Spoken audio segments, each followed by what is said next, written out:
നമസ്കാരം, welcome to my channel. നമ്മുടെ വീട്ടിൽ രാവിലെ തയ്യാറാക്കിയ ഇഡ്ഡലി ബാക്കി വന്നാൽ എന്താ ചെയ്യുക? നമ്മളത് വൈകിട്ട് കഴിക്കും, അല്ലെങ്കിൽ ഇഡ്ഡലി വെച്ചിട്ട് ഉപ്പുമാവ് തയ്യാറാക്കും, അതും അല്ലെങ്കിൽ ഇഡ്ഡലി ഫ്രൈ ചെയ്തെടുക്കും. അപ്പോൾ ഇന്ന് ഞാൻ വന്നിരിക്കുന്നത് ഇഡ്ഡലി ഫ്രൈയുടെ റെസിപ്പി ആയിട്ടാണ്. സാധാരണ ഫിഷ് ഫ്രൈ ഒക്കെ ചെയ്യുന്ന പോലെയാണ് ഇഡ്ഡലി ഫ്രൈ ചെയ്യുക. മുളക് പൊടിയും മഞ്ഞളും ഉപ്പൊക്കെ ചേർത്തിട്ട് അങ്ങനെയാണ് കണ്ടിട്ടുള്ളത്. ചിലർക്ക് ജിഞ്ചർ ഗാർലിക് പേസ്റ്റൊക്കെ അതിൽ ചേർക്കും. ഇന്ന് ഞാൻ തയ്യാറാക്കി കാണിക്കുന്നത് കുറച്ച് വ്യത്യസ്തമായ രീതിയിൽ ഒരു ഇഡ്ഡലി ഫ്രൈ ആണ്. മസാല ഇഡ്ഡലി ഫ്രൈ. ഒരു മസാല പൗഡറൊക്കെ തയ്യാറാക്കിയിട്ട് അങ്ങനെ തയ്യാറാക്കുന്ന ഒരു ഇഡ്ഡലിയാണ്, മസാല ഇഡ്ഡലി ഫ്രൈ ആണ്. അപ്പോൾ വേഗം നമുക്ക് വീഡിയോയിലോട്ട് കടക്കാം, എങ്ങനെയാണ് തയ്യാറാക്കുന്നതെന്ന് നോക്കാം. ഞാനിവിടെ 7 ഇഡ്ഡലിയാണ് എടുത്തിട്ടുള്ളത്. അപ്പോൾ ഇതേപോലെ അത് കട്ട് ചെയ്തിട്ടുണ്ട്. നിങ്ങൾക്ക് വേണമെങ്കിൽ നീളത്തിൽ മാത്രമായിട്ട് അങ്ങനെ വേണമെങ്കിലും കട്ട് ചെയ്യാം. എന്നിട്ട് അതിലേക്ക് ഒരു നുള്ളു മഞ്ഞൾപ്പൊടിയും ആവശ്യത്തിന് ഉപ്പും കൂടെ ചേർത്തിട്ട് മിക്സ് ചെയ്ത് വെച്ചിട്ടാണുള്ളത്. അപ്പോൾ നിങ്ങളുടെ ഇഷ്ടം പോലെ കട്ട് ചെയ്തെടുക്കാം. 1/2 ടീസ്പൂൺ ജീരകവും 1/4 ടീസ്പൂൺ കുരുമുളകും എടുത്തിട്ടുണ്ട്.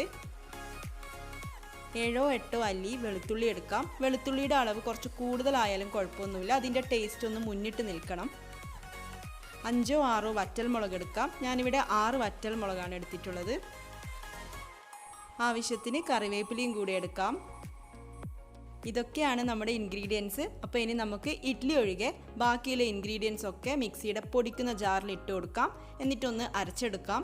വെള്ളം ഒട്ടും ചേർക്കാൻ പാടില്ല, വെള്ളം ചേർക്കാതെ നമുക്കിതൊന്ന് പൊടിച്ചെടുക്കാം. ഇനി നമുക്ക് ഇഡ്ഡലി ഒന്ന് ഫ്രൈ ചെയ്തെടുക്കാം. അപ്പോൾ അതിന് വേണ്ടിയിട്ട് ഒരു പാനിലേക്ക് 2 ടേബിൾ സ്പൂൺ വെളിച്ചെണ്ണ ഒഴിച്ച് ചൂടാക്കിയിട്ടുണ്ട്. ഒന്ന് ചുറ്റിച്ചു കൊടുക്കാം. അതിനുശേഷം ചൂടായിട്ട് വന്നാൽ ഇഡ്ഡലി കഷ്ണങ്ങൾ, ഉപ്പും മഞ്ഞൾപ്പൊടിയും കൂടി മിക്സ് ചെയ്ത് വെച്ചിരിക്കുന്ന ഇഡ്ഡലി കഷ്ണങ്ങൾ ഇതിലേക്ക് ഇട്ട് കൊടുക്കാം. ഇഡ്ഡലി കഷ്ണങ്ങൾ ചേർത്ത് കൊടുക്കുമ്പോൾ ലോ ഫ്ലെയിമിൽ വെക്കാം. എന്നിട്ട് ഇതൊന്ന് മൊരിഞ്ഞ് വരുന്ന സമയത്ത് നമുക്ക് ഫ്ലെയിം കൂട്ടിയിട്ട് കൊടുക്കാം.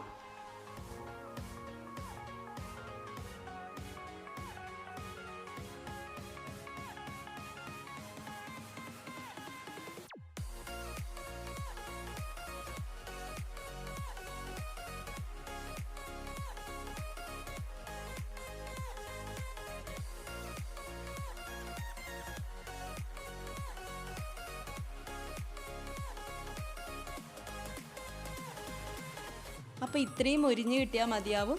ഇനി നമുക്കിതൊന്ന് എടുത്ത് വെക്കാം. എന്നിട്ട് ബാക്കിയുള്ള കഷ്ണങ്ങളും കൂടെ ഫ്രൈ ചെയ്തെടുക്കാം.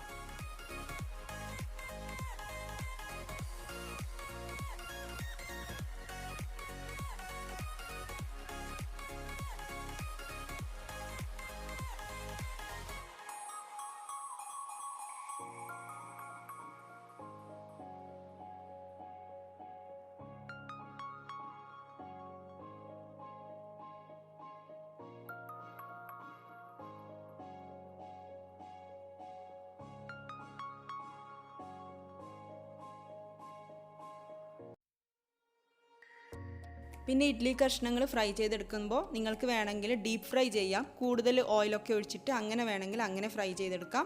അപ്പോൾ ഇവിടെയൊക്കെ റെഡി ആയിട്ടുണ്ട്. നമുക്കിതൊന്ന് മാറ്റി വെക്കാം. അടുത്തതായിട്ട് അതേ പാനിലേക്ക് തന്നെ ഞാൻ നെയ്യ് ഒഴിച്ചിട്ടുണ്ട്. 2 ടേബിൾ സ്പൂൺ നെയ്യ് ഒഴിച്ചിട്ടുണ്ട്. അതിലേക്ക് 1/2 ടീസ്പൂൺ കായം ചേർത്ത് കൊടുക്കാം. അതിൻ്റെ കൂടെ തന്നെ കുറച്ച് കറിവേപ്പിലയും കൂടെ ചേർത്ത് കൊടുക്കാം. എന്നിട്ടൊന്ന് മൂപ്പിച്ചെടുക്കാം. ഇവിടെ നെയ്യ് തന്നെ യൂസ് ചെയ്യണമെന്നില്ല, ഓയിൽ യൂസ് ചെയ്യാം. പക്ഷേ നെയ്യിൽ കായം ഒന്ന് മൂപ്പിച്ചെടുക്കുമ്പോൾ അതിൻ്റെ ഫ്ലേവർ ഒരു പ്രത്യേക ഫ്ലേവർ തന്നെയാണ്. അതുകൊണ്ടാണ് നെയ്യ് എടുത്തിട്ടുള്ളത്. അപ്പോൾ ഇത് നന്നായിട്ട് മൂത്ത് വന്നിട്ടുണ്ട്. ഇനി നമുക്കിതിലേക്ക് നമ്മൾ തയ്യാറാക്കി വെച്ചിരിക്കുന്ന മസാല പൗഡർ ചേർത്ത് കൊടുക്കാം. എന്നിട്ട് ഈ നെയ്യിൽ മസാല പൗഡർ ഒന്ന് നന്നായിട്ട് വഴറ്റിയെടുക്കാം. വെളുത്തുള്ളിയുടെയൊക്കെ ആ ഒരു റോ സ്മെല്ല്, ആ റോ ടേസ്റ്റൊക്കെ ഒന്ന് മാറുന്നത് വരെ നമുക്കിങ്ങനെ ഒന്ന് വഴറ്റിയെടുക്കാം. ഇതിലേക്ക് ആവശ്യത്തിന് ഉപ്പും കൂടെ ചേർത്തിട്ടുണ്ട്. ഇനി തയ്യാറാക്കിയ ഇഡ്ഡലി കഷ്ണങ്ങൾ ഇതിലേക്ക് ചേർത്ത് കൊടുക്കാം. എന്നിട്ട് മസാല പൗഡറും ഇഡ്ഡലി കഷ്ണങ്ങളും കൂടെ നന്നായിട്ടൊന്ന് യോജിപ്പിച്ച് കൊടുക്കാം. 1-2 മിനിറ്റ് ലോ ഫ്ലെയിമിലിട്ടുകൊണ്ട് ഇതേപോലെ നന്നായിട്ടൊന്ന് ഇളക്കി യോജിപ്പിക്കാം. അപ്പോൾ ഇത്രയേ ഉള്ളൂ, കഴിഞ്ഞു. നമ്മുടെ മസാല ഇഡ്ഡലി ഫ്രൈ റെഡി ആയിട്ടുണ്ട്. അപ്പോൾ എല്ലാവരും ഒന്ന് ട്രൈ ചെയ്ത് നോക്കിയിട്ട് നിങ്ങളുടെ അഭിപ്രായം കമൻസിൽ കൂടി അറിയിക്കണം.